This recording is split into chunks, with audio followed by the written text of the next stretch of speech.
Before listing your Android device on Swappa, you'll need to factory reset it. But you want to make sure you do it the right way, or your buyer might receive a device that's locked with Google's factory reset protection, which could lead to a failed sale.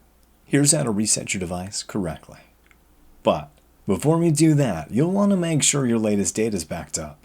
To do this, you can go to Settings, then Accounts and Backup, tap Google Backup, and then press Backup Now to make sure it's up to date.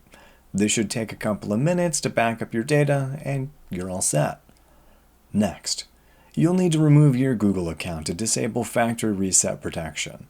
If you reset without removing your account, your buyer will be asked to verify your Google credentials when they receive the device, which they don't have and you shouldn't share. To remove your account, you want to go to Settings, scroll down to Accounts and Backup, press Manage Accounts, select your account, then tap Remove Account, and again when prompted. Now, it's time to wipe your device. You'll find this option by going to Settings, scroll down to System, tap Reset Options, then Erase All Data Factory Reset. Be sure to press the Erase eSIMs box if it shows up. Then tap Erase All Data, and again when prompted. At this point, the device will restart and wipe all data over the next few minutes.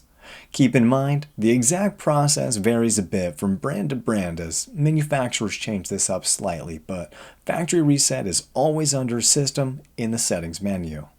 And that's it. Your Google account is removed, FRP is gone, and your data has been wiped.